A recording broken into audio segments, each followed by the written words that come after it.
तो बच्चों आज हम स्टार्ट कर रहे हैं आपका इवोल्यूशन चैप्टर जो कि चैप्टर नंबर 7 है। इसमें अगर आपको कोई डाउट होता है तो आप पूछ सकते हो मेरे से। वैसे तो डाउट की वजह से ही मैं ये पूरा चैप्टर कवर करा रहा हूँ क्योंकि बच्चों को आसानी से ये चैप्टर समझ में नहीं आता है।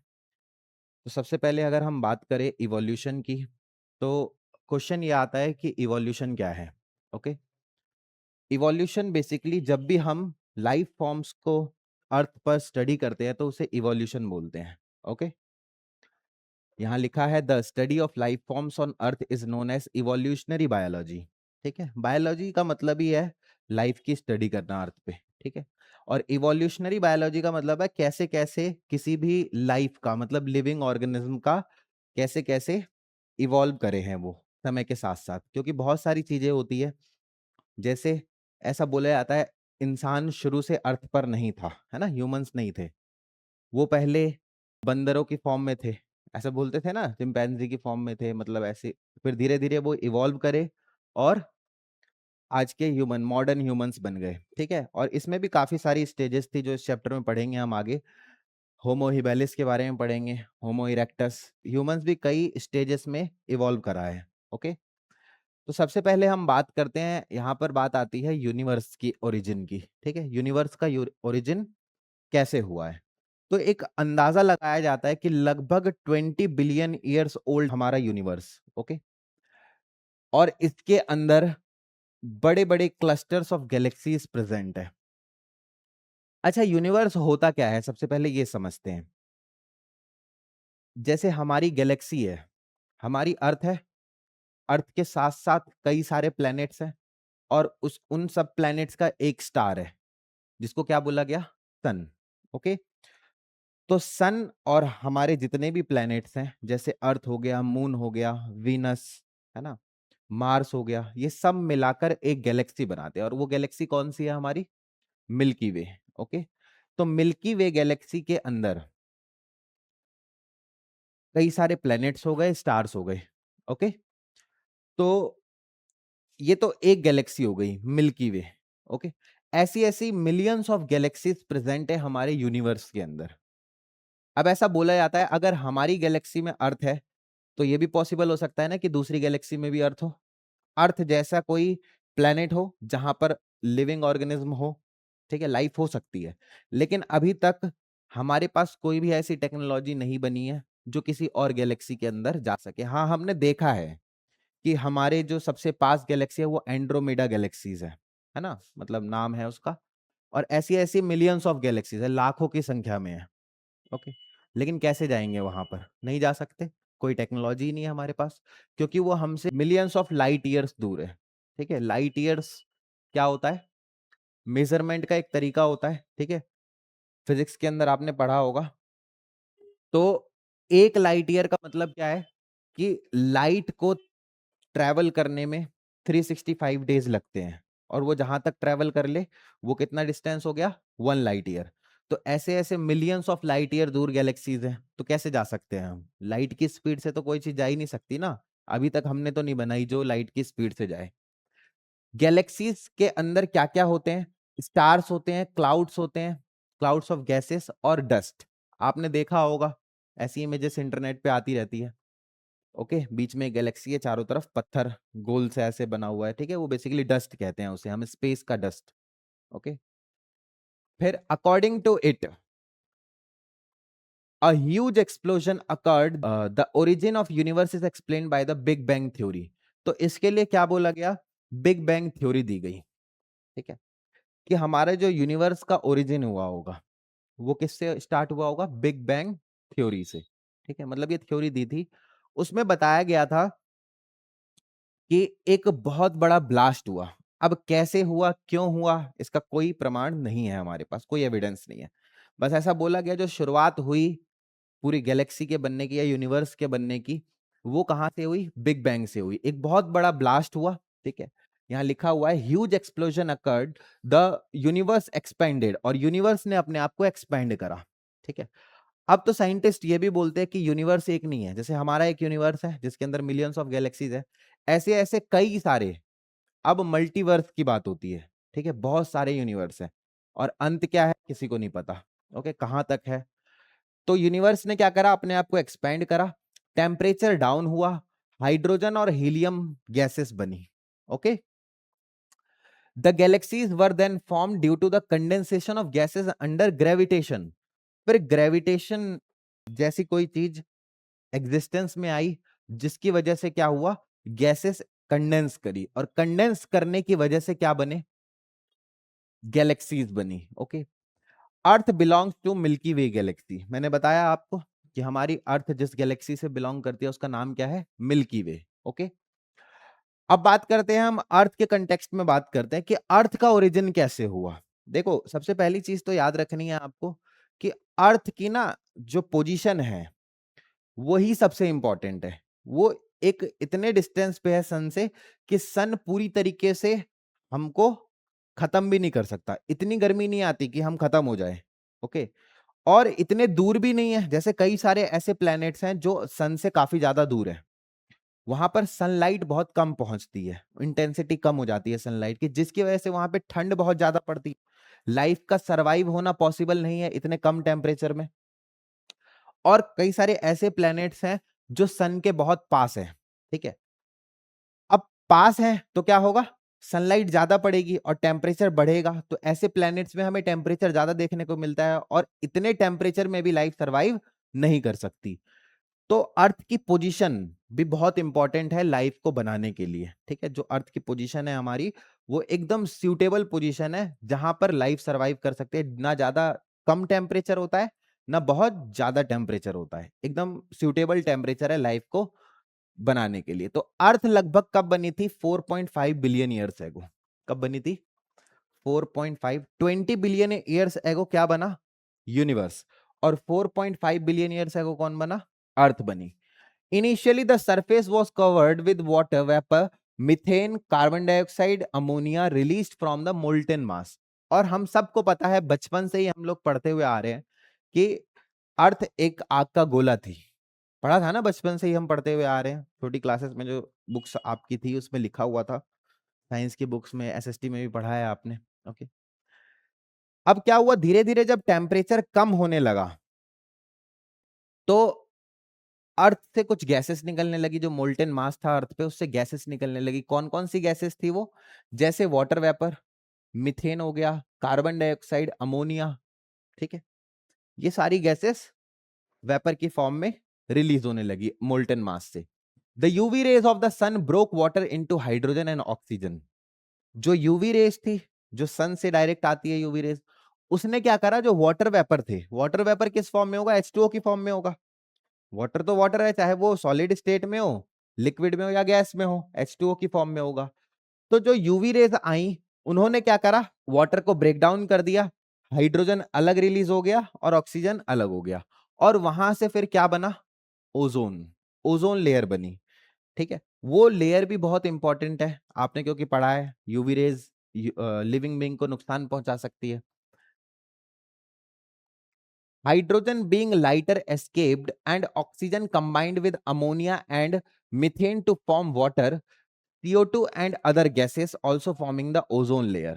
अच्छा, हाइड्रोजन तो बाहर निकल गया क्योंकि वो लाइट वेट का होता है, स्केप कर गया।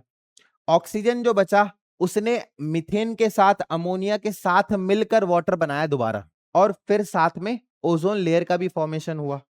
Okay, cooling of water vapor led to rain which filled the depressions on earth surface forming water bodies. अच्छा, अर्थ का शेप क्या है, ओवल बोलते हैं, लेकिन वो किस वजह से है, क्योंकि वाटर प्रेजेंट है। जो डिप्रेशंस है अर्थ में, वहां पर वाटर फिल्ड है, जिसकी वजह से अर्थ का जो शेप हमें दिखता है वो गोल दिखाई देता है, ओवल शेप का दिखाई देता है।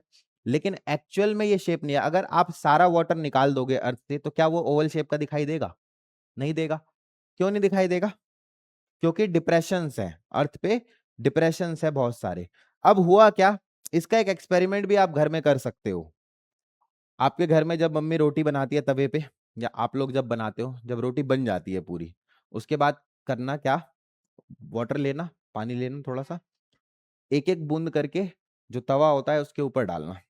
क्या होगा, जब आप पहली बार डालोगे तो जो पानी की बूंद होगी ये 2-3 टप्पे खाएगी और फिर उड़ जाएगी, है ना। बचना तो है नहीं उसके ऊपर। लेकिन धीरे धीरे जब आप उसके ऊपर डालते जाओगे, पानी की बूंद जो होगी धीरे धीरे डालते जाओगे तो क्या होगा, अब गैस आपने बंद कर रखी है लेकिन तवा गर्म है, लेकिन धीरे धीरे जब आप वाटर की जो ड्रॉपलेट्स है वो डाल रहे हो, तो शुरुआत में तो वो 2-3 टप्पे खा के उड़ जाएगा, लेकिन समय के साथ साथ क्या होगा, वो धीरे धीरे ठंडा होने लगेगा तवा, और फिर उसके ऊपर वाटर इकट्ठा होने लगेगा। शुरुआत में जो वाटर होगा कैसा होगा, गर्म होगा, लेकिन और जब आप उसके ऊपर डालोगे तो ठंडा होता जाएगा, और एक समय ऐसा आएगा जब उसके ऊपर इकट्ठा भी हो जाएगा और ठंडा भी हो जाएगा। वही हमारी अर्थ के साथ हुआ। शुरुआत में हमारी अर्थ मोल्टेन स्टेट में थी, तो गैसेस जो थी, वाटर वेपर्स, वो कंडेंस हुए, बारिश के बारिश की फॉर्म में जमीन पर गिरे, मतलब अर्थ के ऊपर गिरे। शुरुआत में अर्थ गर्म थी तो वो वेपर में फिर बन गए, ठीक है, फिर से उड़ गए वेपर बन के। लेकिन धीरे धीरे, और इसमें कम छोटा मोटा समय नहीं लगा, हजारों साल का समय लगा है ये पूरी प्रोसेस होने में। धीरे धीरे वाटर नीचे आया, अर्थ की सरफेस ठंडा होनी शुरू हुई, और फिर वाटर इकट्ठा होना शुरू हुआ, तब जाकर सारे डिप्रेशंस जो थे हमारे अर्थ के अंदर वो सारे फिल हुए, और फिर हमारी अर्थ कैसे शेप में नजर आने लगी, ओवल। ओके, इसके बाद कूलिंग ऑफ वाटर वेपर, ये तो पढ़ लिया हमने। अब बात करते हैं हम लाइफ की। सबसे इंपॉर्टेंट पार्ट आता है ये कि ओरिजिन ऑफ लाइफ, कैसे अर्थ पर लाइफ आई या बनी, है ना। कई साइंटिस्ट का मानना है कि लाइफ कहीं और से आई है। ओके, लाइफ अर्थ पर नहीं बनी है, कहीं और से आई है। तो life appeared 500 million years after formation of earth. Earth के फॉर्मेशन से 500 मिलियन ईयर्स बाद क्या बनी, लाइफ बनी। Okay, different theories were given to explain the origin of life. अब कई सारी थ्योरी दी जाती है कैसे लाइफ का ओरिजिन हुआ होगा। तो सबसे पहली थ्योरी है थ्योरी ऑफ स्पेशल क्रिएशन, जिसको आज भी लोग मानते हैं, है ना, और बहुत बड़े पैमाने पे मानते हैं कि लाइफ को किसने बनाया, भगवान ने बनाया, गॉड ने बनाया। ओके, इसे हम theory theory of special creation कहते हैं। दूसरी थ्योरी आई हमारी थ्योरी ऑफ पेंसपर्मिया और कॉस्मोजोइक थ्योरी। तो शुरुआत में जो अर्ली ग्रीक थिंकर्स थे वो मानते थे कि जो लाइफ आई है ना अर्थ पे, वो कहीं और से आई है और स्पोर्स की फॉर्म में आई है। किस फॉर्म में आई है, स्पोर्स की फॉर्म में आई है। ओके, और इसको क्या बोला गया, पेंसपर्मिया। क्या बोला गया, पेंसपर्मिया। और ये आउटर स्पेस से आई है और यहां आकर डेवलप हुई है लिविंग फॉर्म में। आया समझ में, मतलब कि जो लाइफ है वो आउटर स्पेस से स्पोर की फॉर्म में अर्थ पर आई, और अर्थ पर वो लिविंग फॉर्म में कन्वर्ट हो गई। ओके, इसे पेंसपर्मिया कहा गया।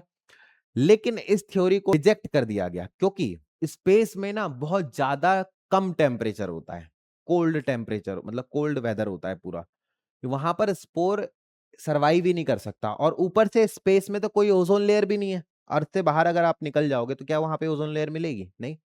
अर्थ के पास ही तो है स्ट्रेटोस्फेयर में ओजोन लेयर, तो वहां पर यूवी रेज भी है, तो यूवी रेज को भी स्पोर सरवाइव नहीं कर सकते। ठीक है, तो इस थ्योरी को डिस्कार्ड कर दिया गया। इसके बाद आता है हमारा theory of spontaneous generation. Next theory कौन सी आती है, theory of spontaneous generation. According to this theory life originated from decaying and rotting matter like straw, mud etcetera. इनके अकॉर्डिंग जो लाइफ बनती है वो डिकेइंग मैटर से बनती है। किससे बनती है, डिकेइंग मैटर से। तो लुईस पाश्चर एक साइंटिस्ट थे, आपने पढ़ा था, पाश्चराइजेशन मेथड दिया था उन्होंने, और बहुत सारे एक्सपेरिमेंट्स करे थे। तो यहां पर लुईस पाश्चर आते हैं, उन्होंने स्पॉन्टेनियस जनरेशन की थ्योरी को भी क्या कर दिया, डिस्कार्ड कर दिया। ओके, और बताया कि लाइफ जो होती है वो प्री एग्जिस्टिंग लाइफ से ही बनती है। ठीक है, जैसे सेल वाले चैप्टर में हमने पढ़ा था, याद है, ओमनी सेल्यूला ई सेल्यूली, रुडोल्फ विर्को का स्टेटमेंट था, जो नई सेल होती है वो अपने से पहले प्रेजेंट सेल से ही बनती है। उसी तरीके से इन्होंने बताया कि जो लाइफ होती है वो अपने से पहले प्रेजेंट लाइफ से ही बनती है, प्री एग्जिस्टिंग लाइफ से ही इवॉल्व करती है। Okay, he placed killed yeast in a pre-sterilized flask and in a flask open to air। अब देखो ये एक्सपेरिमेंट था इनका। इसमें क्या करा, एक तो इन्होंने ऐसा, इसको ना स्वान नेक फ्लास्क एक्सपेरिमेंट भी कहा जाता है। क्या बोलते हैं, स्वान नेक फ्लास्क एक्सपेरिमेंट। इसमें इन्होंने देखो ये जो फ्लास्क लिया इसकी स्वान नेक है, स्वान की तरह नेक है इसकी, और इसके अंदर इन्होंने क्या करा, किल्ड ईस्ट को डाल दिया। किसको डाल दिया? किल्ड ईस्ट को। अब कुछ समय के लिए इन्होंने इसको छोड़ दिया और हीट करा नीचे से। दूसरे फ्लास्क में दूसरी बार जब एक्सपेरिमेंट करा तो इन्होंने इसकी नेक को तोड़ दिया, और जब नेक को तोड़ दिया और फिर इसको क्या करा, हीट करा, तो इन्होंने पाया कि जहां पर कर्व्ड नेक थी वहां पर अंदर कोई भी माइक्रो ऑर्गेनिज्म ग्रो नहीं करा, क्योंकि बाहर से जो माइक्रो ऑर्गेनिज्म आ रहे थे एयर से, वो कहां पर फंसे रह गए, नेक के अंदर, क्योंकि कर्व्ड पाथ था, आसानी से नहीं जा पाएंगे। तो यहां पर कोई भी ग्रोथ नहीं देखने को मिली हमें माइक्रो ऑर्गेनिज्म की। इसका मतलब तो यह है कि लाइफ यहां पर अपने आप नहीं बनी है। दूसरा, जब यहां पर करा तो यहां पर हमें बैक्टीरिया और मोल्ड देखने को मिले, क्योंकि यहां पर डायरेक्ट एक्सपोजर था एयर से, ठीक है, फ्लास्क का। तो यहां से हमें इन्होंने बताया कि भाई लाइफ जो होती है ना वो अपने से पहले प्रेजेंट से लाइफ से ही बनती है, क्योंकि यहां पर तो कोई एक्सपोजर था नहीं एयर से, तो माइक्रो ऑर्गेनिज्म अंदर नहीं आ पाए, लाइफ नहीं बनी। यहां पर एक्सपोजर था तो कैसे बनी होगी लाइफ, जो बाहर से आया होगा माइक्रो ऑर्गेनिज्म उसी ने ग्रोथ करी होगी। आया समझ में? ये एक्सपेरिमेंट था लुईस पाश्चर का। फिर आता है सबसे इंपॉर्टेंट एक्सपेरिमेंट, जो कि ओपेरिन और हेल्डाने नाम के साइंटिस्ट ने करा था। ओके, और ये सबसे ज्यादा माने जाने वाला एक्सपेरिमेंट था। आज भी इसे बहुत सारे लोग मानते हैं, ठीक है, मोस्ट ऑफ द साइंटिस्ट आज भी इस थ्योरी को मानते हैं, थ्योरी ऑफ केमिकल इवोल्यूशन, ठीक है, जिसे हम ओपेरिन एंड हेल्डाने थ्योरी भी कहते हैं। इसमें क्या करा, उन्होंने बताया कि लाइफ जो बनती है वो pre existing non living organic molecule से बनती है। मतलब जैसे आरएनए हो गया, प्रोटीन हो गया, ये सब नॉन लिविंग है। जैसे मैं आपकी बॉडी से अगर आरएनए निकाल दूं, तो क्या आप उस आरएनए को लिविंग बोलोगे? नहीं। आपकी बॉडी लिविंग है, लेकिन आपकी बॉडी के आइसोलेटेड कंपोनेंट लिविंग नहीं है। आपकी बॉडी से हार्ट निकाल दूं मैं, तो क्या वो लिविंग होगा? नहीं। आपकी बॉडी के अंदर है तब तक वो लिविंग है। ओके, तो इन्होंने बताया कि लाइफ जो बनी वो पहले से प्रेजेंट केमिकल से बनी, और कैसे केमिकल? नॉन लिविंग केमिकल्स, जैसे आरएनए हो गया, प्रोटीन हो गया, कार्बोहाइड्रेट हो गया, और भी बहुत सारी चीजें। And that formation of life was preceded by chemical evolution. और फिर ये इनका केमिकल इवोल्यूशन हुआ धीरे धीरे, फिर ये लिविंग ऑर्गेनिज्म में कन्वर्ट हुए। पहले सेल बनी, सेल से टिश्यूज बने। The condition on Earth were favoring chemical evolution were high temperature, volcanic storms, reducing atmosphere containing ammonia, methane, etc. मतलब उस टाइम पर जब हमारी अर्थ का टेम्परेचर डाउन हुआ था और लाइफ के बनने की शुरुआत हुई थी, तो कंडीशन भी सारे फेवर्स में थे जो लाइफ को बना सके। अर्थ की जो कंडीशन थी, एटमॉस्फेरिक कंडीशन, क्या क्या कंडीशंस थी कि उस टाइम पर टेम्परेचर हाई था, हाई टेम्परेचर में कोई भी चीज जल्दी इवॉल्व हो जाती है। वॉल्केनिक स्ट्रॉम्स लगातार आ रहे थे, ज्वालामुखी फट रहे थे। ओके, रिड्यूसिंग एटमॉस्फेयर, उस टाइम पर देखो, आज के टाइम पर आपको ऑक्सीजन तो देखने को मिलती है, वो कैसे मिलती है, किस फॉर्म में देखने को मिलती है? O2 मॉलिक्यूल के फॉर्म में मिलती है ना। उस टाइम पर नेसेंट ऑक्सीजन मिलती थी एक सिंगल मॉलिक्यूल के फॉर्म में। ओके, ऐसा एटमॉस्फेयर लिविंग इवोल्यूशन को प्रमोट करता है। ओके, इसके बाद और क्या क्या था? अमोनिया था, मीथेन था, और भी कई सारे गैसेस की फॉर्म में केमिकल्स हमें देखने को मिलते थे। अब एक्सपेरिमेंट, इस चीज को प्रूफ किसने करा? ओपरिन एंड हेल्डाने की जो थ्योरी थी इसको प्रूफ करा किसने? एसएल मिलर एंड एचसी यूरे। 1953 में इन्होंने एक्सपेरिमेंट करा, और स्टेप वाइज इन्होंने बताया कि कैसे जो ओपरिन और हेल्डाने ने बताया था वो कैसे सही है। ठीक है, एविडेंस दिया, बेसिकली एक्सपेरिमेंट करके एविडेंस दिया। तो experiment was performed by S L Miller and H C Urey in 1953। बहुत इंपॉर्टेंट है, एग्जाम में आ सकता है दोनों ही नाम। एक तो थ्योरी ऑफ केमिकल इवोल्यूशन किसने दी थी? Oparin and Haldane. दूसरा, एक्सपेरिमेंटल एविडेंस किसने दिया था? एसएल मिलर और H C Urey. Miller and Urey भी लिख सकते हो आप, कोई दिक्कत नहीं है। ओके, अब इनका जो एक्सपेरिमेंटल सेटअप था उसमें एक क्लोज्ड फ्लास्क था, जिसके अंदर हमें मीथेन, हाइड्रोजन, अमोनिया और वाटर वेपर देखने को मिले। ठीक है, मतलब थे, प्रेजेंट थे।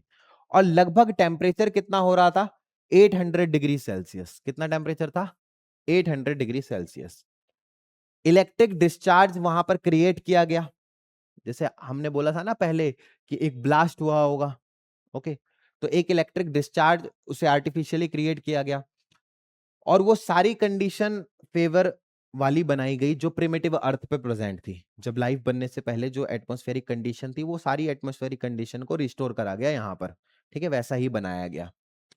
अब ऑब्जर्वेशंस क्या मिले कुछ समय बाद, मतलब कुछ हफ्तों बाद, इन्होंने देखा कि यहां पर हमें क्या देखने को मिल रहे हैं, अमीनो एसिड्स और कॉम्प्लेक्स मॉलिक्यूल जैसे sugar, nitrogen bases, pigments and fats in flask.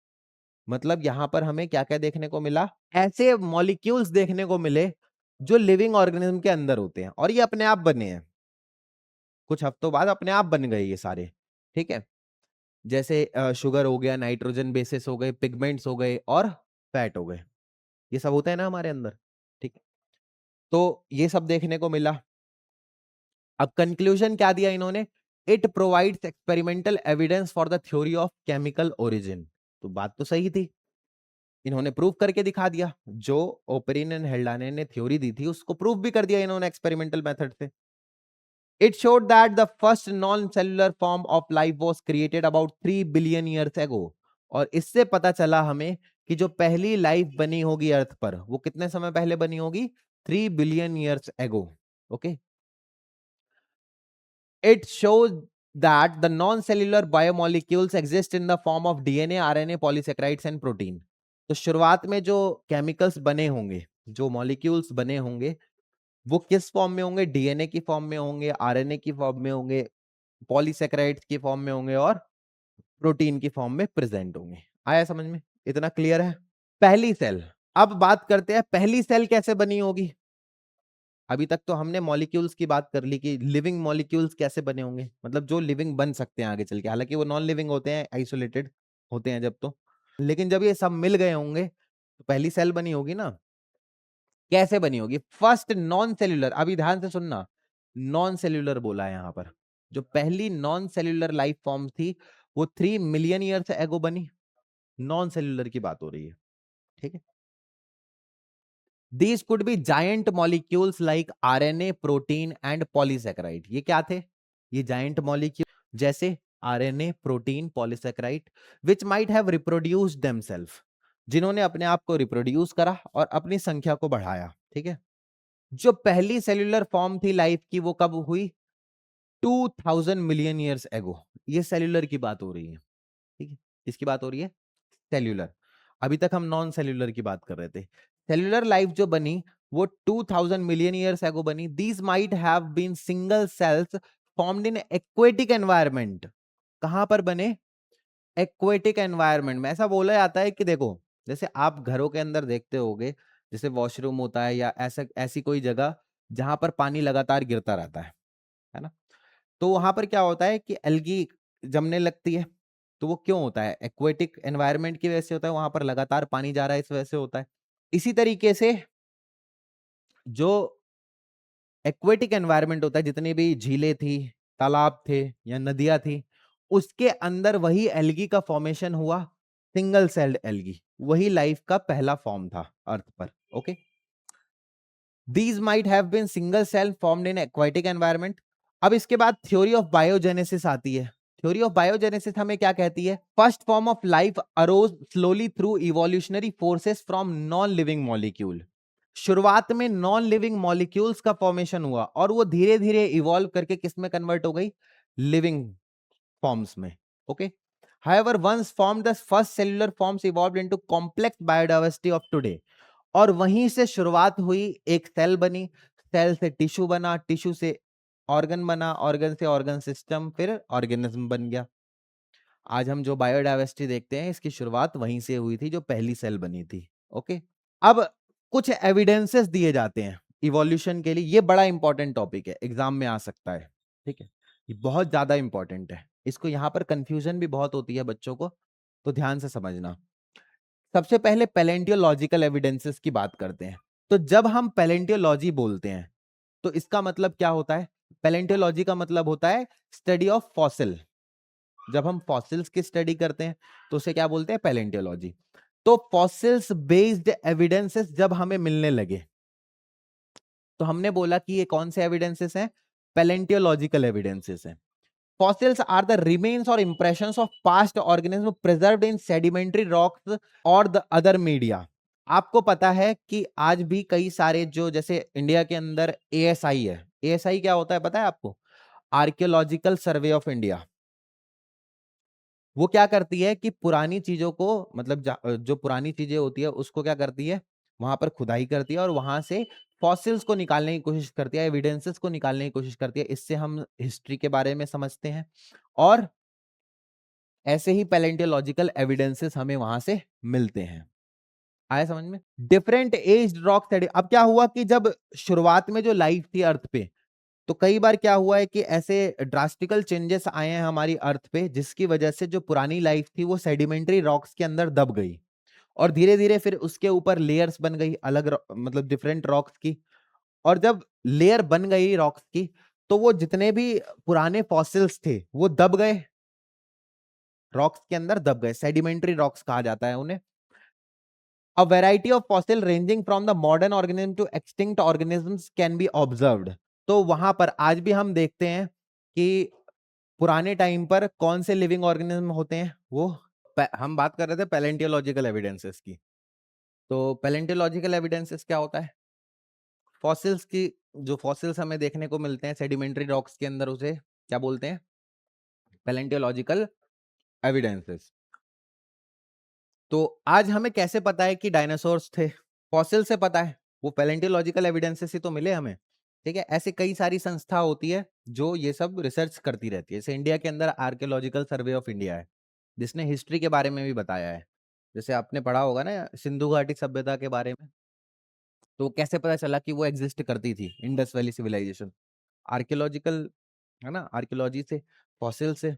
तो by studying of different sedimentary layers the geological time period in which the organism existed can be predicted।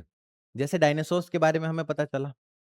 दूसरा आता है यहां पर कि मॉर्फोलॉजिकल और कंपैरेटिव एनाटॉमिकल एविडेंसेस। जैसे आज हमें पता है कि इंसान ऐसा नहीं था पहले, वो किसी और फॉर्म में प्रेजेंट था अर्थ पे। तो वो कैसे पता चला? तो वहां पर ना हम कुछ एनाटॉमिकल और मॉर्फोलॉजिकल फीचर्स को कंपेयर करते हैं। The phylogenetic history, phylogenetic history का मतलब कि हमारा कनेक्शन पुराने टाइम पर जो लिविंग ऑर्गेनिज्म थे उनसे क्या है।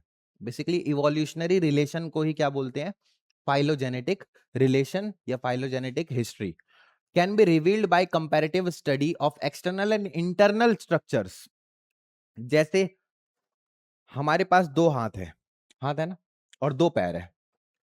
ओके, अब आपके सामने एक डॉग आ जाए तो आप क्या बोलोगे? उसके पास कितने हाथ हैं? नहीं है, पैर चार है। ओके, काम देखो, हमारे पैर भी क्या काम कर रहे हैं? भागने का। और एक डॉग के पैर भी क्या काम कर रहे हैं? भागने का। क्या उनका इंटरनल स्ट्रक्चर और हमारा इंटरनल स्ट्रक्चर सेम है जो हाथ और पैर का है? नहीं, उनका अलग है, हमारा अलग है। तो यही जो फीचर्स हमें एनाटॉमिकली और मॉर्फोलॉजिकली देखने को मिलते हैं, इससे भी हम एक अंदाजा लगाते हैं कि हमारे जो रिलेशंस हैं, हमारे जो इवोल्यूशनरी रिलेशंस है वो किसके साथ रहे होंगे पहले। तो सबसे पहले आता है हमारा यहाँ पर होमोलोगस ऑर्गन। तो यहाँ पर ध्यान से समझना, इसमें बच्चों को बहुत कंफ्यूजन होती है, पहले भी मैंने बताया है, फिर से बता रहा हूँ, तो एकदम क्लियर रखना अपने माइंड में ताकि गलती ना करो, क्योंकि होमोलोगस तो पहले आ जाता है बच्चों को समझ में। इसके बाद आएगा एनालोगस, जो कि एकदम अपोजिट है होमोलोगस का। तो बच्चों को कंफ्यूजन होती है किसमें क्या था, बाद में भूल जाते हैं एग्जाम में जाके कि भाई होमोलोगस में क्या था, एनालोगस में क्या था। तो समझना ध्यान से। The organs with the same structural design and origin but different function are called homologous organ। मतलब क्या है इसका? जिसका स्ट्रक्चर सेम होगा। जैसे अगर हम मैन की बात करें, ठीक है, ह्यूमंस की बात कर रहे हैं, ह्यूमंस में आपको जो बोन्स दिखाई देती है, कौन कौन सी बोन्स होती है? यहाँ की बोन्स को क्या बोलते हैं? बताओ, 11th क्लास में पढ़ा है आपने? हम्म, क्यों नहीं का?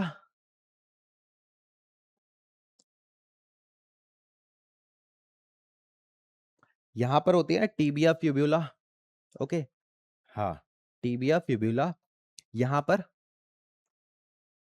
क्या होते हैं? कार्पल्स, मेटाकार्पल्स, फेलेंजेस, पढ़े हैं ना? तो यहां पर देखिए आपको टीबिया फिब्यूला दिखाई दे रहा है, कार्पल्स दिखाई दे रहे हैं, मेटाकार्पल्स दिखाई दे रहे हैं और फेलेंजेस दिखाई दे रहे हैं। अब चीता की बात करें तो चीता में भी आपको टीबिया फिब्यूला दिखाई दे रहा है, कार्पल्स दिखाई दे रहे हैं, मेटाकार्पल्स दिखाई दे रहे हैं और फेलेंजेस दिखाई दे रहे हैं। यहां पर भी आपको कार्पल्स दिखाई दे रहे हैं, मेटाकार्पस, फेलेंजेस, यहां पर भी टीबिया फिब्यूला, ये वेल का है, ये थोड़ा और स्ट्रक्चर इलेबोरेट होता।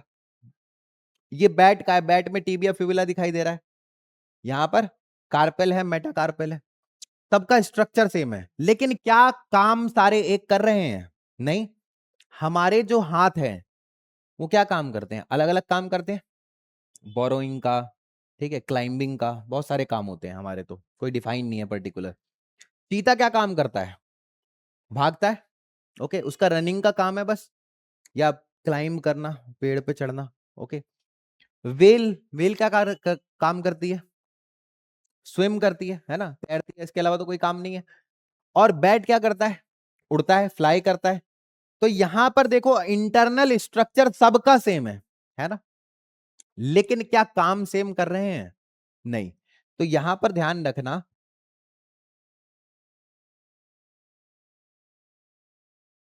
यहां पर अगर हम बात करेंगे स्ट्रक्चर, स्ट्रक्चर तो सेम है सबका, बट फंक्शन अलग अलग है, ठीक है। ये कोई और फंक्शन कर रहा है, ये कोई और फंक्शन कर रहा है, ये कोई और फंक्शन कर रहा है। और ऐसे ऑर्गन्स को क्या बोला जाता है? Homologous organs. क्या बोला जाता है? Homologous organs. ओके, आया समझ में? तो यहां पर और उसी तरीके से यहां पर बोगनवेलिया और कुकुरबिता के अंदर जो थॉर्न है और टेंड्रिल है, ये एक ही पार्ट से ग्रो करते हैं। ओके, पार्ट एक ही है जहां से ग्रो कर रहे हैं, बस एटमॉस्फेरिक एनवायरमेंटल कंडीशन की वजह से वही पार्ट, सेम पार्ट थॉर्न में कन्वर्ट हो गया, और यहां पर कुछ कंडीशंस डिफरेंट थी जिसकी वजह से वही स्ट्रक्चर किस में कन्वर्ट हो गया? टेंड्रिल में। ओके,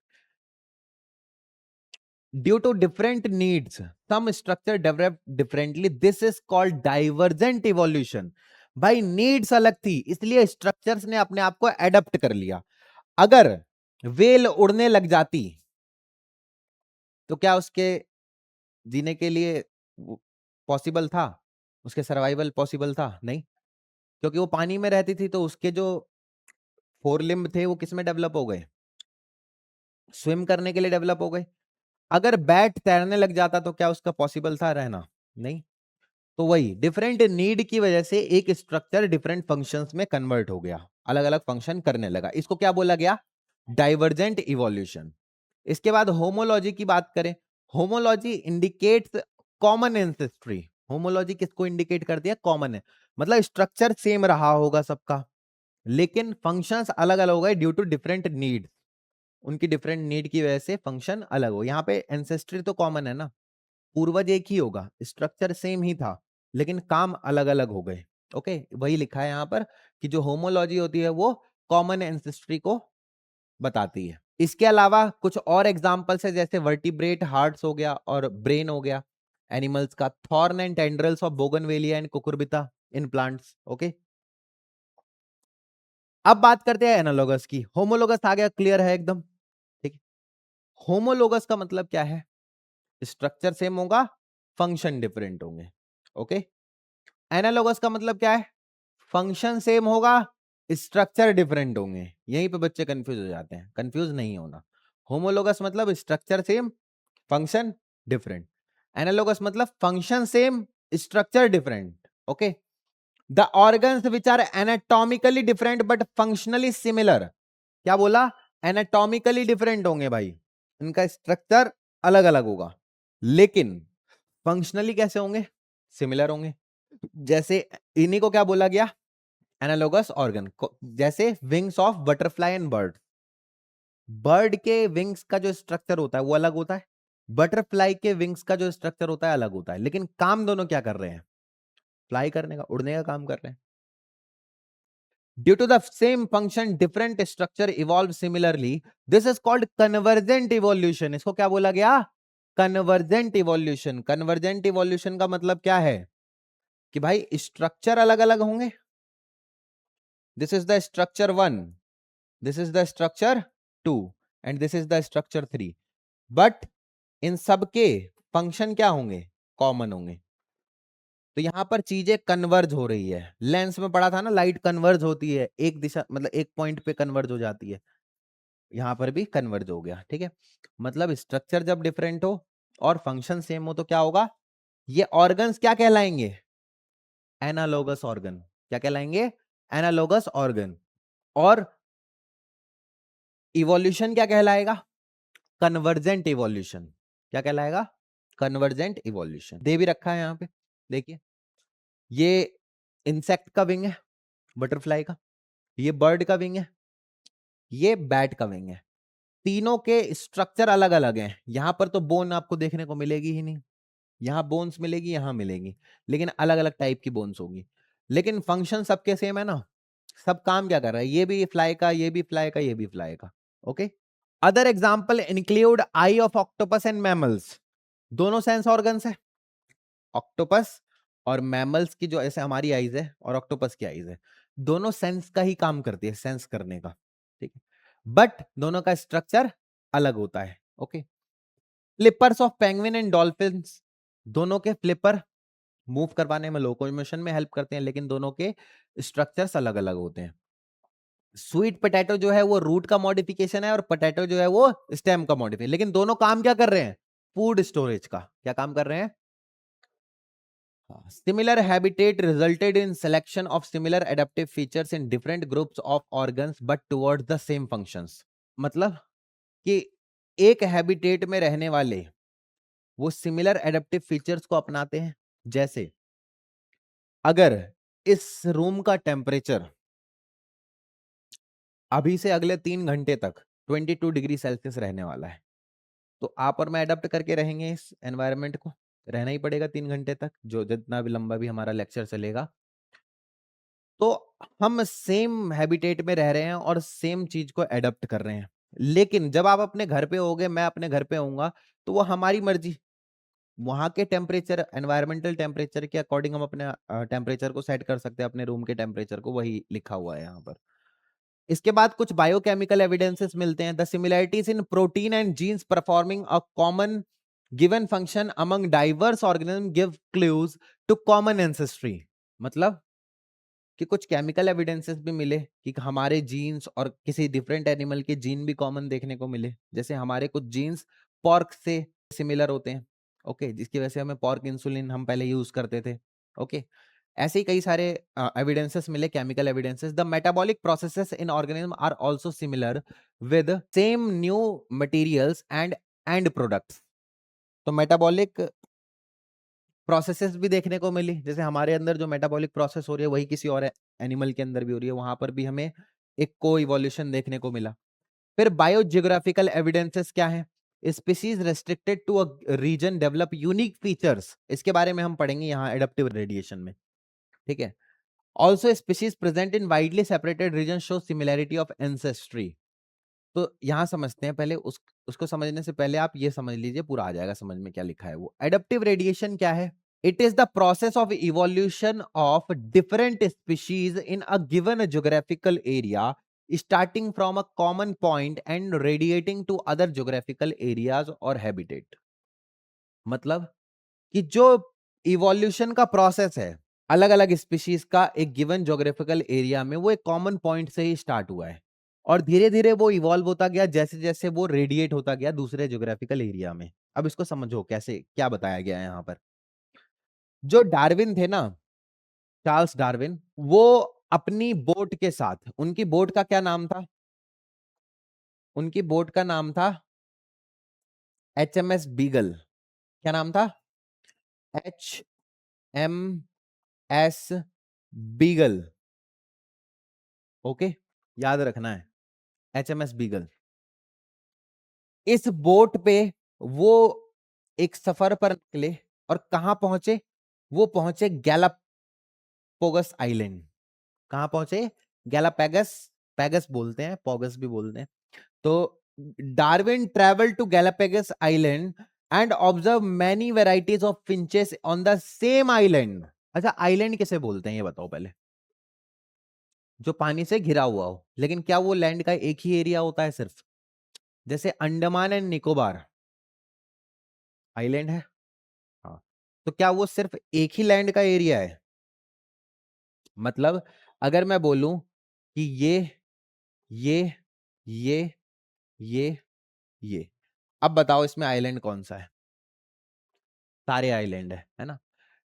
या फिर जैसे ये हमारी कंट्री है, सपोज मान लेते हैं this is our country, okay, और अंडमान एंड निकोबार कहीं यहां पर है, मान लिया, ठीक है, तो अब बताओ क्या ये आइलैंड है?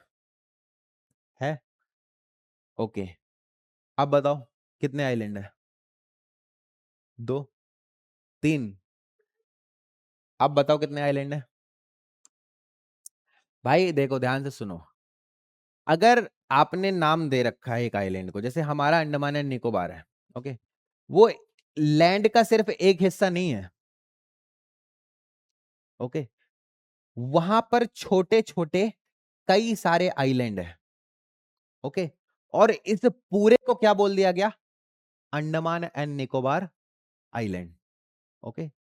जरूरी नहीं होता कि एक लैंड का हिस्सा ही एक आइलैंड हो, हालांकि इंडिविजुअली अगर आप बात करोगे तो वो आइलैंड है, उसका खुद का एग्जिस्टेंस है, वो आइलैंड है, दूसरा आइलैंड उसके बराबर में, ओके, लेकिन हमने नाम दे रखा है, पूरा एक कॉन्टिनेंट बना रखा है, तो बेसिकली वो क्या है, पूरा का पूरा हिस्सा क्या है। उसी तरीके से गैलापैगस आइलैंड में जो आइलैंड था वो कोई एक हिस्सा नहीं था लैंड का, वो मल्टीपल आइलैंड थे एक गिवन ज्योग्राफिकल एरिया में, ओके।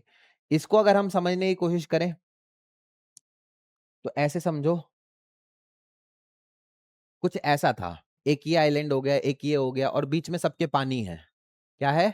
पानी, ओके, ऐसा था कुछ, ये पूरा गैलापैगस आइलैंड था, ओके।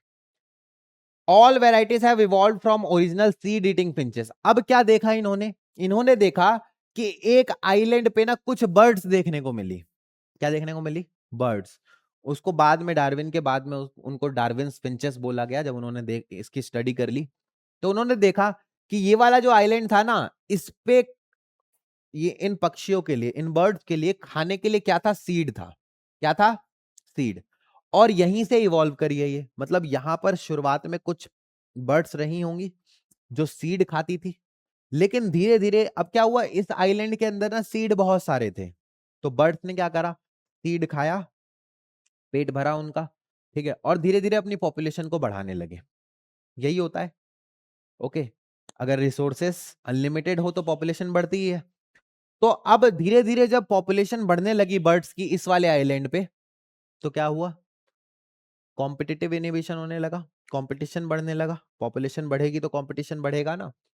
तो कुछ बर्ड्स ना माइग्रेट कर गई इस वाले आइलैंड पे, कुछ बर्ड्स माइग्रेट कर गई इस वाले आइलैंड पे, कुछ इस पे, कुछ इस पे, ओके। लेकिन सबका ओरिजिन कहां से हुआ था? सीड ईटिंग वैरायटी थी सारी की सारी। अब जब ये बर्ड्स यहां पर गई तो यहां पर सीड थे ही नहीं, सीड नहीं थे, लेकिन इनको सरवाइव तो करना था, तो फिर ये क्या करने लगी? इंसेक्ट्स को खाने लगी, ओके, छोटे छोटे कैटरपिलर्स को खाने लगी जो पेड़ों के बीच में, लकड़ियों के बीच में रहते हैं। तो अब इनकी जो बीक थी, जो चोंच थी इनकी, वो कैसी होने लगी? लंबी होने लगी, क्योंकि इनको पेड़ के अंदर चोंच डाल के कैटरपिलर को निकालना पड़ेगा। लेकिन जो सीड ईटिंग वैरायटी थी, क्या उसको लंबी चोंच की जरूरत थी? नहीं, वो तो आसानी से सीड बाहर ही मिल जाते हैं हमें, ओके। तो यही एक इवोल्यूशन देखने को मिला कि भाई देखो, ओरिजिनल जो वैरायटी थी फिंचेस की, वो सीड ईटिंग वैरायटी थी, लेकिन जब वो माइग्रेट करे तो उन्होंने अपने आप को वहां की फूड कंडीशन के अकॉर्डिंग एडप्ट कर लिया, ओके। फिर उनमें इवोल्यूशन होने लगा। With alteration in beak some becomes insectivorous and some vegetarian. उनकी बीक में अल्टरेशन होने लगा, इवोल्यूशन होने लगा, एडप्ट करने लगे वो अपने आप को, कुछ इंसेक्टिवोरस बन गए और कुछ वेजिटेरियन बन गए। जो सीड ईटिंग फिंचेस थी वो वेजिटेरियन हो गई। ये देख सकते हैं आप, ये सारी फिंचेस थी। आए समझ में? अब बात करते हैं दूसरा example, placental animals in Australia. तो ऑस्ट्रेलिया में भी एक बड़ा अच्छा इवोल्यूशन देखने को मिला हमें। वहां पर a variety of placental mammals have evolved which appear similar to a corresponding marsupial. तो मार्सुपियल से, जो ऑस्ट्रेलियन मार्सुपियल्स थे, उनसे डेवलप हुए कौन? प्लेसेंटल मैमल्स, जो दिखते वैसे ही थे, थोड़े बहुत चेंजेस थी लेकिन उनसे सिमिलर उनके जैसे दिखते थे। ठीक है, जैसे प्लेसेंटल वुल्फ और टेस्मानियन wolf. When more than one adaptive radiation appears to have occurred in an isolated geographical area representing different habitats, and two or more groups of unrelated animals come to resemble each other for similar mode of life or habitat, it is called convergent evolution। हमने पहले ही पढ़ रखा है convergent evolution के बारे में।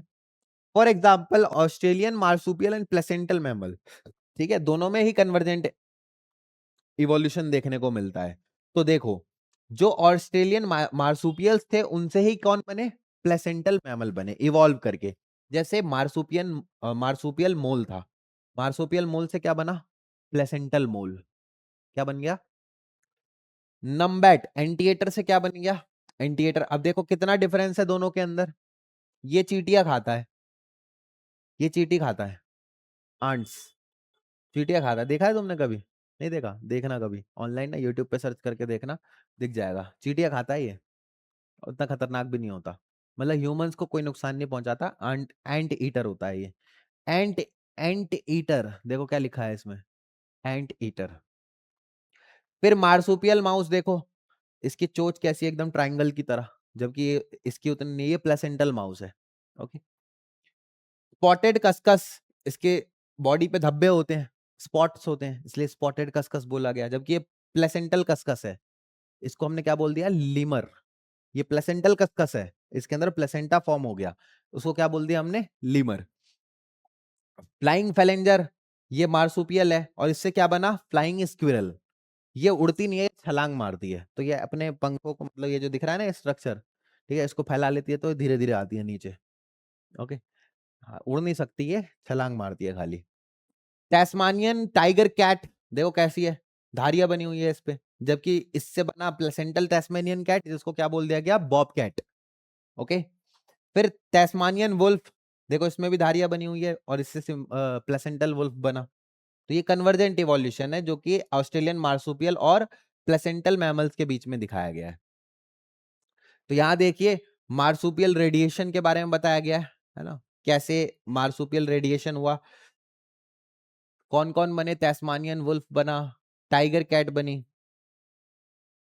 ये kangaroo, marsupial rat, banded anteater, ant eater. Okay. Sugar glider, marsupial mole, koala, tiger cat. Okay. ये एडेप्टिव रेडिएशन का एग्जांपल है। तो ये सब नीड के अकॉर्डिंग, अपने नीड के अकॉर्डिंग अपने आप को एडेप्ट कर लिया इन्होंने, एनवायरमेंटल नीड्स के अकॉर्डिंग। फिर theory of evolution, biological evolution में लैमार्क की थ्योरी आती है, जिसे हम लैमार्किज्म भी कहते हैं। क्या बोलते हैं? Lamarckism. According to Lamarck, evolution of life form occurred due to use and disuse of organ. अच्छा, ये अलग ही चल रहे थे भाई, ठीक है। ये कह रहे थे कि भाई जिस ऑर्गन का आप यूज करोगे वो इवॉल्व कर जाएगा, और जिसका नहीं करोगे वो डिस्कार्ड हो जाएगा। ठीक है, ये बड़े अलग थे भाई। एग्जाम्पल, इन्होंने एग्जाम्पल क्या दिया? इन्होंने बोला कि जिराफ जो थे ना, शुरुआत में उनके पास लंबी गर्दन नहीं होती थी, नेक उनकी लंबी नहीं होती थी। But to access leaves on tall trees, बड़े ट्रीज पे लीव्स को खाने के लिए उनको अपनी गर्दन को खींचना पड़ता था। ओके, स्ट्रेच करना पड़ता था। They had to adapt by elongating their neck. Okay. तो धीरे धीरे उनकी, इसी वजह से उनकी गर्दन लंबी होती गई, और यही फीचर एक्वायर करा उन्होंने सक्सीडिंग जनरेशन में, जिसकी वजह से आज उनकी इतनी लंबी नेक हमें दिखाई देती है। This theory is no more accepted, लेकिन इस थ्योरी को एक्सेप्ट नहीं किया गया। ओके। दूसरा, अब आते हैं डार्विन। डार्विन की थ्योरी मोस्ट एक्सेप्टेबल थ्योरी है, ठीक है, सबसे ज्यादा एक्सेप्ट की जाने वाली आज तक की थ्योरी डार्विन की है। इन्होंने कई सारी बुक्स लिखी है इवोल्यूशन के ऊपर। अच्छा, हो क्या रहा था जिस समय, आपको याद होगा, मेंडल ने जब अपना पेपर भेजा था रिसर्च करके, साइंटिस्ट की सोसाइटी थी उसके अंदर, उस समय बड़ी तगड़ी बहस चल रही थी डार्विन के ऊपर। इन्होंने अपनी बुक में लिख दिया था, इन्होंने बुक निकाली थी और उसमें लिख दिया था कि इंसानों का जो इवोल्यूशन हुआ है वो बंदरों से हुआ है, भगवान ने नहीं बनाया। अब इसको ना लोगों ने रीजनल पॉइंट ऑफ व्यू से देखने लगे, एक बहुत बड़ी कंट्रोवर्सी बना दी थी। ठीक है, तो इनकी बुक की वजह से इनकी जान भी जोखिम में थी। ठीक है, मार भी देता उन उस टाइम पर, क्योंकि उस टाइम पर इतने इवॉल्व लोग भी नहीं हुए थे, उतनी अवेयरनेस नहीं थी लोगों में। ओके, तो डार्विन ने क्या बताया? Charles Darwin based on his observations during a sea voyage around the world in the ship HMS Beagle, बताया था ना अभी थोड़ी देर पहले नाम मैंने, HMS Beagle, concluded the following. इन्होंने क्या क्या बताया कि varying degrees of similarities can be observe between existing life forms and those that existed millions of year ago. मतलब कि आज के समय हमें जो लाइफ देखने को मिल रही है वो वैसी नहीं थी आज से मिलियंस ऑफ ईयर पहले, वो किसी और फॉर्म में थी, वो धीरे धीरे इवॉल्व करी है।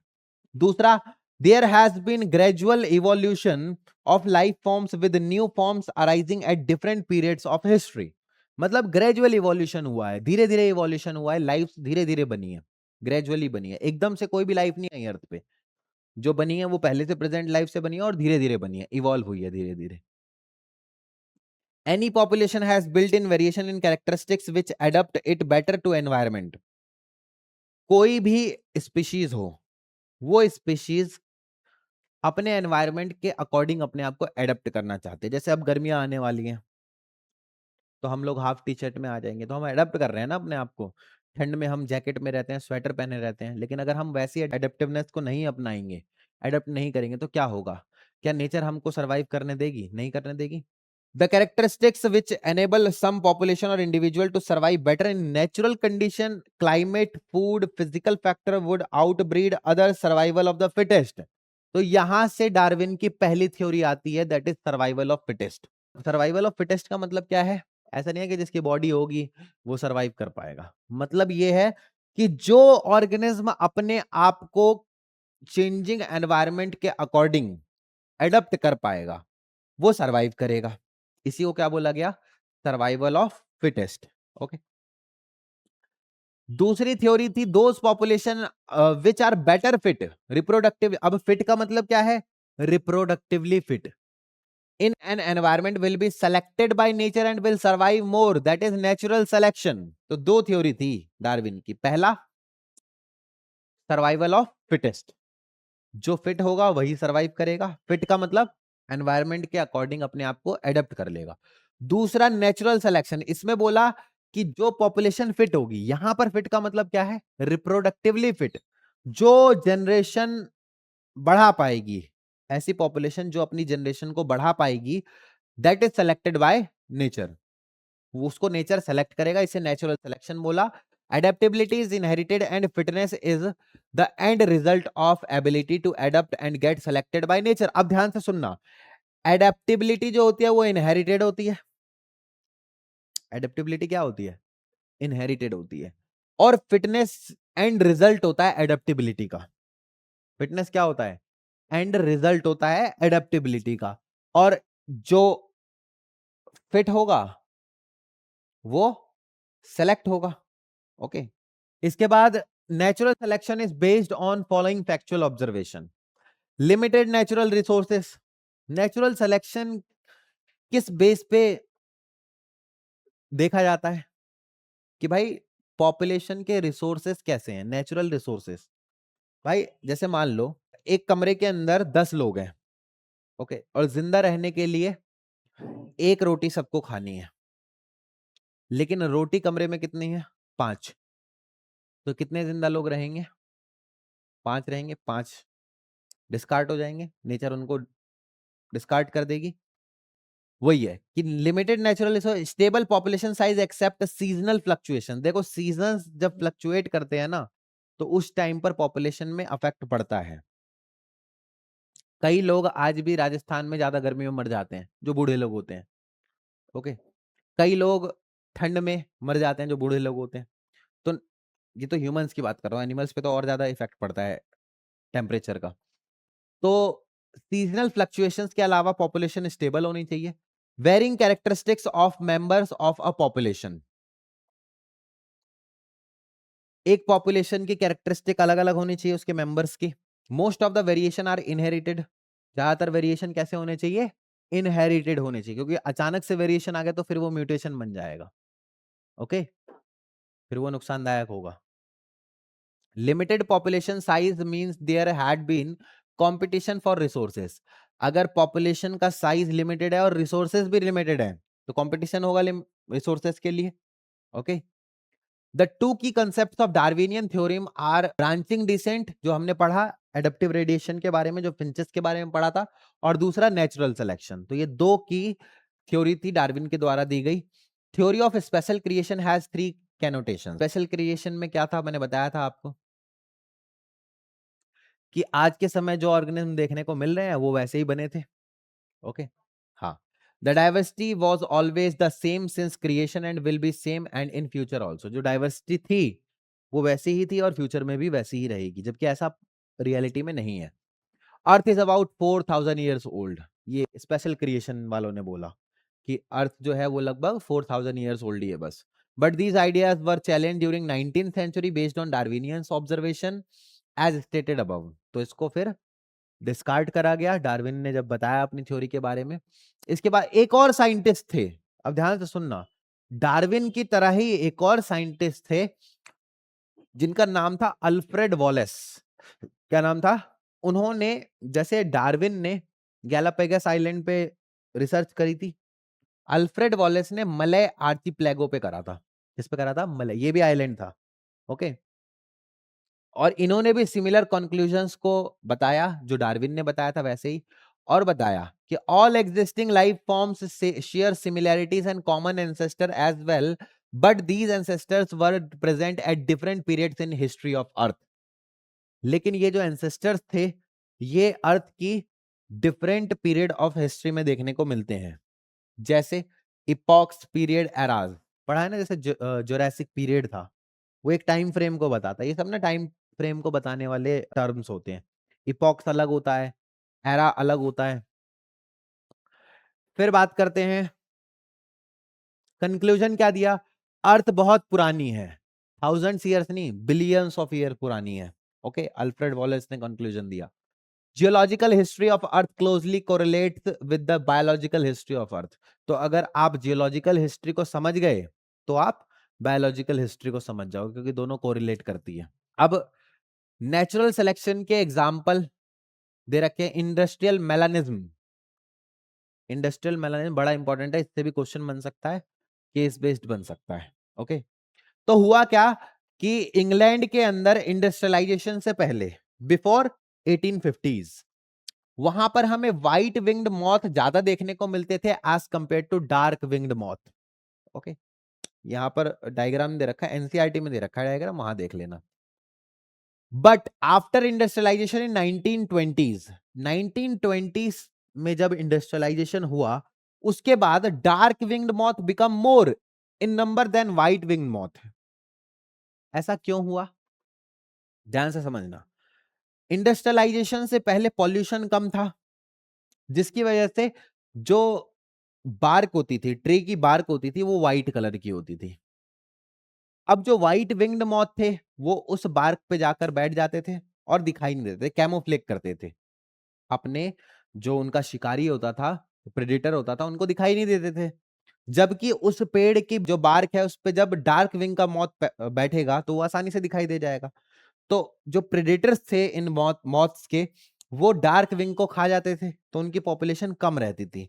जबकि व्हाइट विंग मॉथ कैमोफ्लेग की वजह से बच जाता था और उनकी संख्या ज्यादा होती थी। हुआ क्या, 1920s में जब इंडस्ट्रियलाइजेशन हो गया उसके बाद जो पॉल्यूशन फैला, जो ट्री की बार्क थी वो कैसी हो गई, डार्क हो गई। अब अब डार्क विंग मॉथ जब उस बार्क पे बैठता था तो वो कैमोफ्लेग कर जाता था, प्रेडेटर को दिखाई नहीं देता था। लेकिन जब उस पे व्हाइट विंग मॉथ बैठता था तो आसानी से दिख जाता था प्रेडेटर को।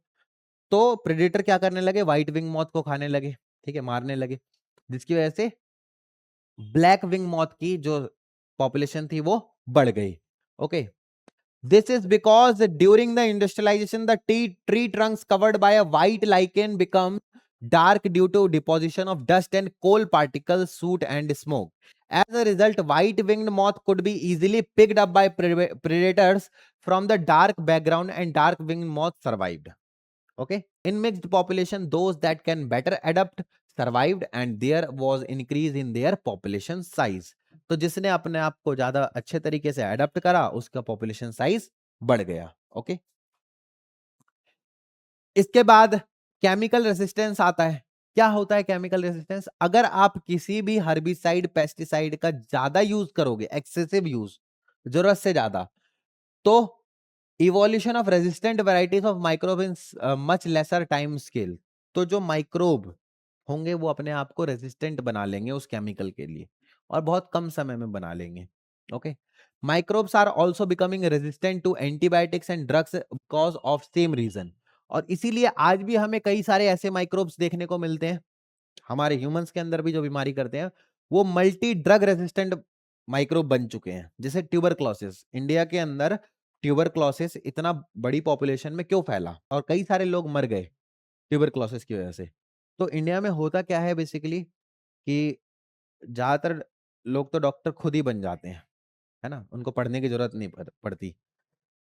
डॉक्टर ने बोला उनसे कि भाई ये 15 दिन की मैं दवाई दे रहा हूँ आपको, एंटीबायोटिक प्रेस्क्राइब कर रहा हूँ, आप ले लेना और खाते रहना ऐसे 15 दिन तक. वो गए, उन्होंने 10 दिन की दवाई ली, 10 दिन में उनके सिम्टम्स चले गए, वो ठीक हो गए. अब उन्होंने 5 दिन की दवाई ली ही नहीं. तो कुछ बैक्टीरिया बच गए उनके अंदर, उन्होंने क्या करा, अपने आप को उस एंटीबायोटिक के लिए क्या कर लिया, रेजिस्टेंट बना लिया. अब अगली बार उस पे वो एंटीबायोटिक असर नहीं करेगी. ओके, तो इस वजह से ट्यूबरक्लोसिस बहुत फैला है. और सिर्फ ट्यूबरक्लोसिस की बात ही नहीं है, हमारे इंडिया के अंदर कई सारी ऐसी बीमारियां हैं, जैसे मलेरिया हो गया, ट्यूबरक्लोसिस हो गया, टाइफाइड हो गया, जो अब मल्टी ड्रग रेजिस्टेंट बन चुके हैं. ठीक है, और एक बहुत गंभीर समस्या है. यहाँ पर मेडिकल स्टोर वालों पे भी उतना कोई पाबंदी नहीं है, वो किसी को भी दे देते हैं बिना प्रिस्क्रिप्शन के दवाइयाँ, तो इस वजह से ही दिक्कत है. Okay, as a result pathogenic bacteria are appearing in very short period. तो बहुत कम समय में पैथोजेनिक बैक्टीरिया बन जाते हैं. ठीक है, अपनी पॉपुलेशन को बढ़ा लेते हैं. Man has bred selected plants and animals and thus created new breeds within short period of times. तो इंसानों ने प्लांट्स को ब्रीड करवाया आर्टिफिशियली, एनिमल्स को ब्रीड करवाया, और बहुत कम समय में नई वैरायटीज को तैयार कर लिया. ओके, जैसे डॉग की इतनी ब्रीड थोड़ी थी पहले, नहीं थी. ठीक है, उन्होंने क्या करा, दो डिफरेंट ब्रीड को क्रॉस करवाया और एक नई ब्रीड को तैयार कर लिया, और कम समय में कर लिया. क्या नाम था इनका?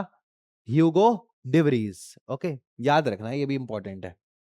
Based on his work on evening primrose, एक प्लांट था, इवनिंग प्राइमरोज कहते हैं जिसे. ठीक है, ओनोथेरा लेमार्कियाना. ठीक है, ये नाम है इसका, साइंटिफिक नेम है ये. According to him evolution is caused by sudden large differences in the population, that is mutation and not the minor variations as per Darwin. इन्होंने बोला कि भाई जो वेरिएशंस आ रहे हैं ना, ये वेरिएशंस धीरे धीरे नहीं आ रहे, एकदम से आ जा रहे हैं. ठीक है, जिसे हम म्यूटेशन बोलते हैं. ठीक है, he believed that mutation caused by speciation and called as saltation and or single step large mutation. तो इन्होंने बोला कि भाई ये जो वेरिएशंस आ रहे हैं ये सिंगल स्टेप में आ रहे हैं, इसको सॉल्टेशन भी बोला गया. अचानक से एक बड़ी पॉपुलेशन में वेरिएशन आ जाता है और वो चेंज हो जाती है. Mutations are random and directionless in contrast to small directional variation as per Darwin. तो डार्विन ने कहा था कि भाई म्यूटेशंस जो होते हैं वो स्मॉल डायरेक्शनल वेरिएशन होते हैं, जबकि ये कहते हैं कि म्यूटेशंस जो होते हैं रैंडम होते हैं और डायरेक्शनलेस होते हैं. Okay, evolution was gradual for Darwin while de Vries believed saltation. Darwin के अकॉर्डिंग जो इवोल्यूशन है वो क्या है, धीरे धीरे होता है, ग्रेजुअल होता है. लेकिन इनके अकॉर्डिंग साल्टेशन है, मतलब सिंगल स्टेप लार्ज म्यूटेशन है. ओके, फिर आते हैं हम हार्डी विनबर्ग प्रिंसिपल पे. इन्होंने बताया, इनका एक प्रिंसिपल था जिसे एलिलिक फ्रीक्वेंसी कहते हैं, ये पॉपुलेशन के ऊपर बेस्ड था. ठीक है, इन्होंने बोला this principle state that allelic frequencies in a population are stable and remains constant from generation to generation. जो जीन्स की फ्रीक्वेंसी होती है, एलिलिक फ्रीक्वेंसी होती है, वो हर जनरेशन में क्या रहती है, कांस्टेंट रहती है. Okay, that is gene pool, total number of gene and their alleles in a population is constant. मतलब कि अगर मेरे अंदर जितने जीन्स हैं वही मेरी अगली जनरेशन के अंदर होंगे, कांस्टेंट रहेंगे, उसकी अगली जनरेशन में भी वही रहेंगे. This is called genetic equilibrium और हार्डी विनबर्ग प्रिंसिपल. इसे क्या बोला गया? जेनेटिक इक्विलिब्रियम या फिर हार्डी विनबर्ग प्रिंसिपल. और जितनी भी एलेलिक फ्रीक्वेंसी होती है सबका सम टोटल कितना होता है? 1. और इसको एक्सप्रेस करा गया p square plus 2pq plus q square is equal to 1, जहां पर p और q क्या है? फ्रीक्वेंसीज है. Okay, of capital A dominant gene हो गए, रेसेसिव जीन हो गए, एक्स है ना. जैसे p है, p डोमिनेंट जीन्स को रिप्रेजेंट करने के लिए capital A, q recessive genes को वो करने के लिए. ओके, और ए क्या है? ये हेट्रोजाइगस जीन्स है. ठीक है, इनको रिप्रेजेंट करने के लिए. Disturbances in genetic equilibrium resulted in evolution. और जैसे ही इसमें कोई डिस्टर्बेंस होगा जेनेटिक इक्विलिब्रियम में, जीन्स एक्स्ट्रा ऐड हो गए या कम हो गया, तो क्या होगा? म्यूटेशन होगा. ओके, यही बताया इन्होंने. अब हार्डी विनबर्ग प्रिंसिपल को जो अफेक्ट करते हैं वो फैक्टर्स कौन कौन से हैं? एक तो है जीन माइग्रेशन और जीन फ्लो. क्या है? जीन माइग्रेशन और जीन फ्लो. जब भी कोई इंडिविजुअल किसी दूसरे प्लेस पे या किसी और पॉपुलेशन में माइग्रेट करेगा, न्यू जीन्स और alleles are added to new population and are lost from old population, in turn changing the frequencies. When gene migration occurs many times it is called gene flow. अब जैसे मान लो मैं आज तमिलनाडु जाके बस जाता हूं, साउथ इंडिया. अब वैसे तो लगता हूं मैं साउथ इंडियन, लेकिन हूं नहीं. ओके, आज मैं बस जाता हूं वहां जाके और मेरी पूरी फैमिली वहीं रहती है. इस जनरेशन में, अगले जनरेशन में, उसके अगले जनरेशन में धीरे धीरे क्या होगा? मेरे बॉडी कॉम्प्लेक्शन धीरे धीरे क्या होगा? डार्क होने लगेगा और ज्यादा. वैसे तो हूं डार्क, लेकिन और ज्यादा होने लगेगा.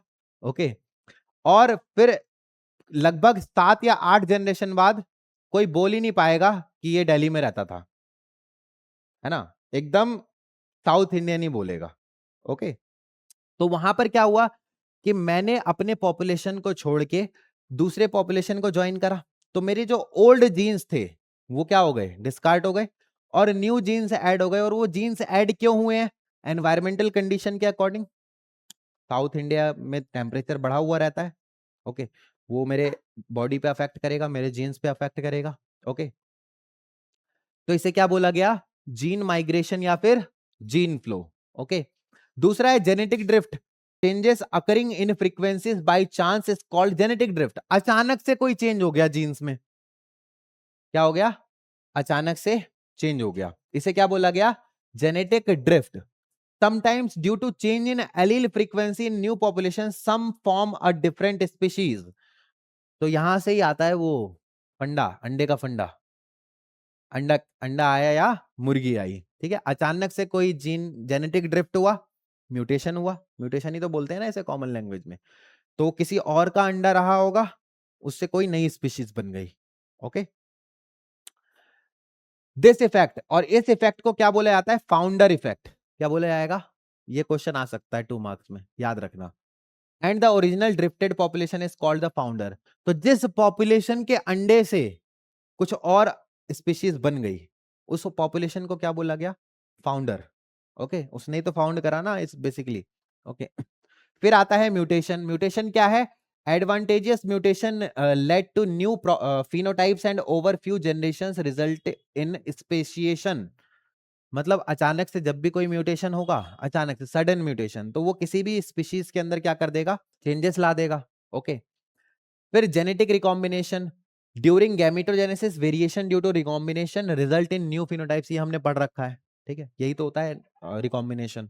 ओके, जो डार्विन ने बात करी थी ग्रेजुअल इवोल्यूशन की, वो यहीं से आता है. ओके, फिर नेचुरल सिलेक्शन के बारे में भी पढ़ा है हमने. Heritable variations that enable survival of the fittest will leave greater number of progeny. Natural selection can have following 3 effect. अब यहां पर इफेक्ट्स के बारे में बताया गया है नेचुरल सिलेक्शन के. तो मतलब क्या है इसका? ओवरऑल मतलब ये है कि जो रिप्रोडक्टिवली फिट होगा उसको नेचर सेलेक्ट करेगी. डार्विन की थ्योरी, नेचुरल सिलेक्शन, है ना, या survival of fittest.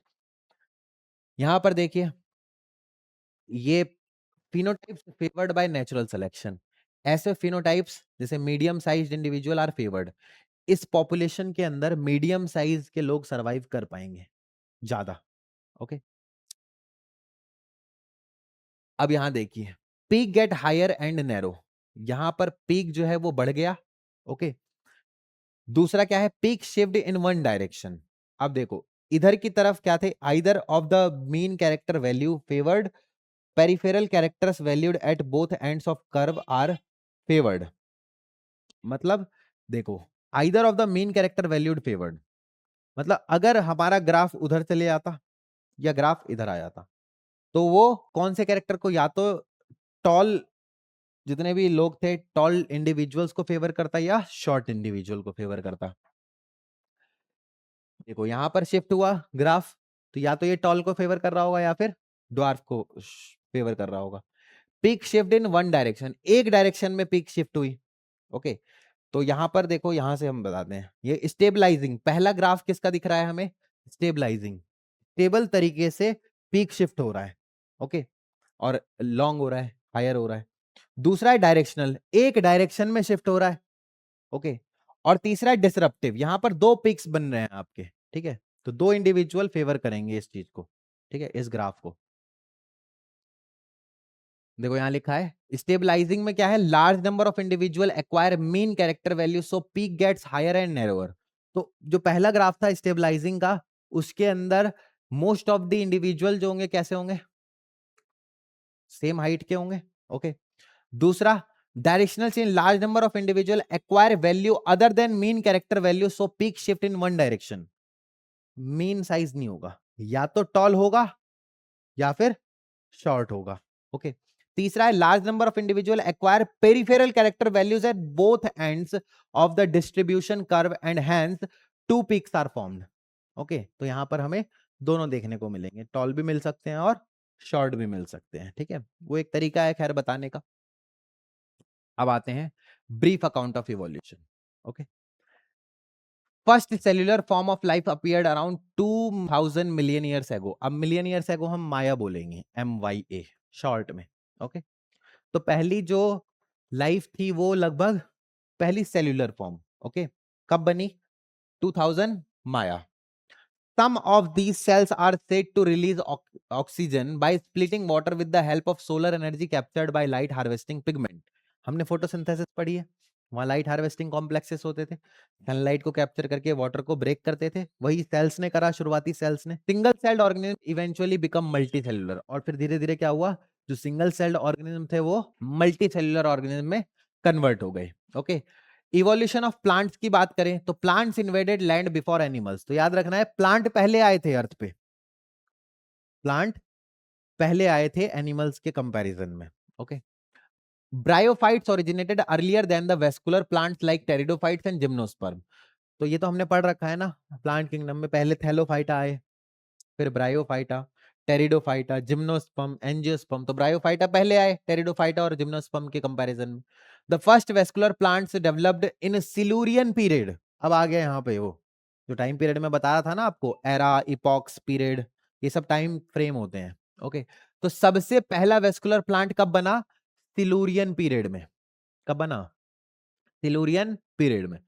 Seaweeds and few plants existed around 320 माया, मतलब मिलियन ईयर्स एगो। तो जो सी वीड्स थे, जो खरपतवार बोलते हैं हिंदी में वीड्स को, ओके, पानी में उगने वाले, जो समुद्र में उगने वाले वीड्स थे, और कुछ प्लांट्स लगभग 320 मिलियन ईयर्स एगो बने। जायंट फर्न डिपॉजिट स्लोली, जो आज आपको कोल मिलता है ना जमीन के अंदर से, ये उस समय के जायंट फर्न्स थे जो दब गए जमीन के अंदर। आज हम जब खुदाई करते हैं तो वही दबे हुए टाइम के साथ साथ वो पेट्रोलियम में, कोल में कन्वर्ट हो गए। ओके, वही मिलते हैं। तो ये देखिए यहां पर दे रखा है, देखो यहां पर है ना, ये पैलियोजोइक एरा है, ये एरा एराज दे रखे हैं, है ना, पैलियोजोइक, मीजोजोइक, सीनोजोइक। इसके बाद फिर पीरियड दे रखे हैं, Silurian, Devonian, Carboniferous, Permian, Triassic, Jurassic. याद है जोरासिक, जोरासिक पीरियड देखिए ना, मूवी है, डायनासोर्स इसी समय पे एग्जिस्ट करते थे अर्थ पे। फिर क्रस्टेशियस पीरियड था, क्वाटरनरी, टर्शरी, ठीक है, देखो यहाँ पर सीनोजोइक पीरियड में ब्रायोफाइट्स का ओरिजिन हुआ। ओके, सिल्यूरियन पीरियड अभी पढ़ा था ना हमने, ये रहा सिल्यूरियन पीरियड, पैलियोजोइक एरा का सिल्यूरियन पीरियड। ओके, हालांकि एक कंपैरेटिव आइडिया देने के लिए पूरा एग्जैक्ट नहीं पूछा जाता ये, ठीक है, एक आइडिया देने के लिए आपको बता रखा है टाइम फ्रेम का।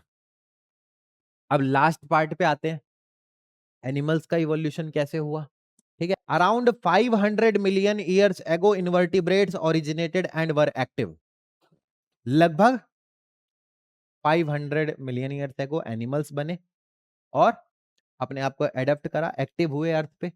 अराउंड 350 मिलियन ईयर्स एगो jawless fish and amphibious fish with stout and strong fins originated. लगभग 350 मिलियन ईयर्स एगो कौन बने, जॉलेस फिश और एम्फीबियस फिश बने, जिनके स्ट्रॉन्ग फिन्स थे और स्टाउट थे। Okay, in 1938 a fish caught in south Africa, जिसको क्या बोला गया, कोइलोकेंथ, ठीक है, या सीलोकेंथ भी बोलते हैं इसे, क्या बोलते हैं, coelacanth, which was thought to be extinct and were called lobe fins. ऐसा माना जाता है कि वो अब इस अर्थ से खत्म हो चुकी है, ठीक है, और उसे और क्या बोला जाता था, lobe fins. Lobe fins were the first amphibians and ancestors two of modern day frogs. Lobe fins पहले एम्फीबियंस थे जो आज के फ्रॉग्स के एंसेस्टर कहलाते हैं। अराउंड 200 मिलियन ईयर्स एगो रेप्टाइल्स डोमिनेटेड द अर्थ, ठीक है, रेप्टाइल्स ने अर्थ पर डोमिनेट करा। रेप्टाइल्स कौन, डायनासोर्स।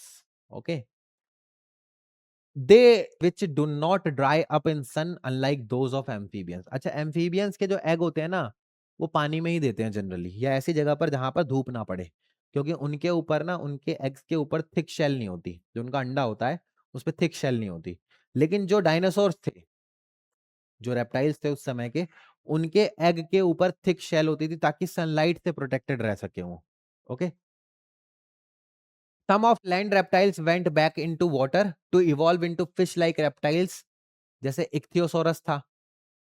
कुछ रेप्टाइल लैंड से वापस से पानी में चले गए, ठीक है, और फिश लाइक रेप्टाइल्स में कन्वर्ट हो गए।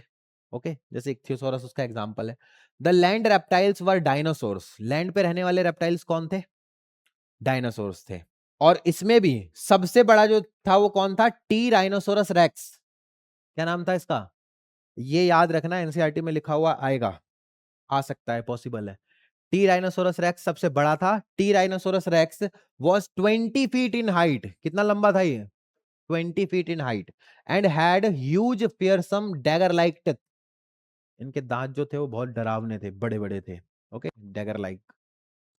Dinosaur suddenly disappeared around 65 million years एगो। तब भी देखो कितना लंबा राज करा इन्होंने।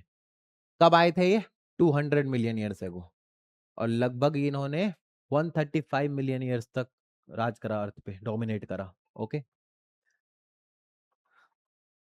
सम से रेप्टाइल इवॉल्व्ड इनटू बर्ड्स। अच्छा, अब हुआ क्या कि उनके अर्थ से जाने की कहानी किसी को नहीं पता। कुछ कहते हैं कि अचानक से मीटेरॉइड्स गिरे होंगे अर्थ पे, ओके, जिसकी वजह से अर्थ का टेम्परेचर में बदलाव आया और वो सरवाइव नहीं कर पाए, खत्म हो गए। कुछ कहते हैं कि जो उस टाइम के रेप्टाइल डायनासोर्स थे वो बर्ड्स में कन्वर्ट हो गए, आज के टाइम के जो बर्ड्स देखने को मिलते हैं। ओके, ऐसा बोलते हैं, ठीक है, हो सकता है, पॉसिबल है, इवोल्यूशन कुछ भी करवा सकता है इंसान से, इंसान से नहीं, किसी भी एनिमल से।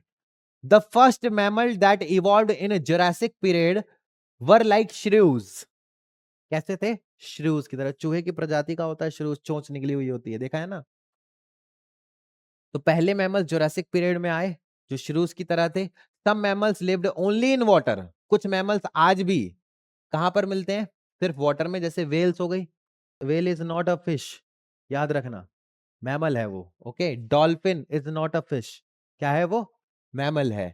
सील्स, सील्स देखे हैं आपने, मूछें निकली होती है, नहीं देखे, ब्राउन कलर के होते हैं? हाँ, टीवी पे देखा है ना, हाँ वही होते हैं seals. And sea cows, sea cows देखे। अच्छा, सी काउज ना अब नहीं है अर्थ पे, खत्म हो चुके हैं। ओके, स्टेलर सी काउ बोलते थे।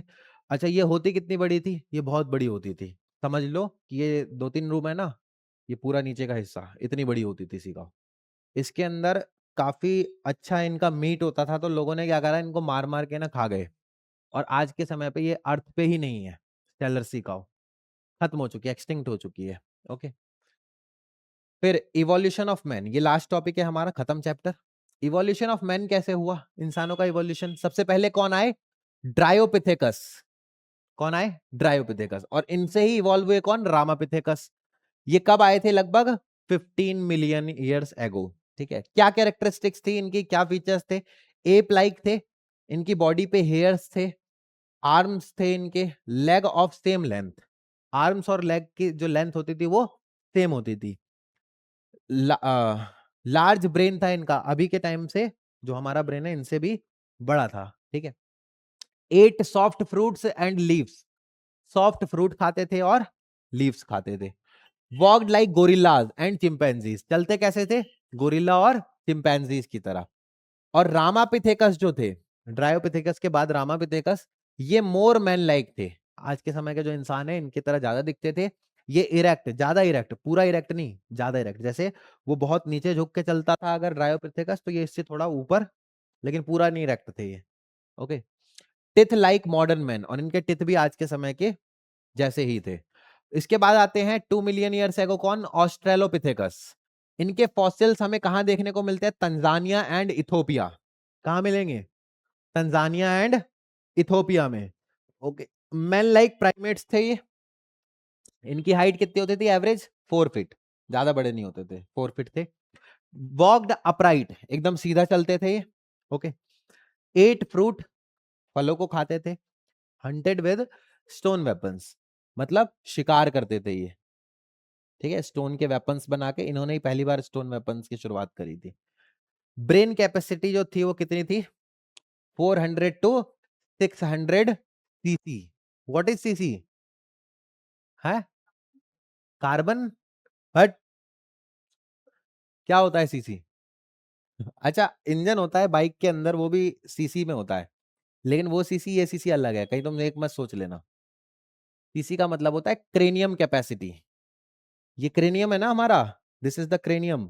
ओके, इसकी कैपेसिटी को सीसी कहा जाता है। तो इनका जो ब्रेन साइज था कितना था भाई, ब्रेन कैपेसिटी 400 टू 600 सीसी। इसके बाद आते हैं होमो हिबेलिस, कौन आए, 2 मिलियन ईयर्स एगो। फॉसिल्स इनके कहां देखने को मिलते हैं हमें, ईस्ट अफ्रीका। ये पहले ह्यूमन लाइक बीन थे, ब्रेन कैपेसिटी 650 टू 800 सीसी थी। डिड नॉट ईट मीट, ये मीट नहीं खाते थे। ओके, फिर आते हैं हमारे होमो इरेक्टस, जिन्हें हम जावा मैन भी कहते हैं। क्या बोलते हैं, जावा मैन। ये 1.5 मिलियन ईयर्स एगो देखने को मिलते हैं हमें। फॉसिल्स फाउंड इन जावा, कहां देखने को मिलता है इनका फॉसिल, जावा में।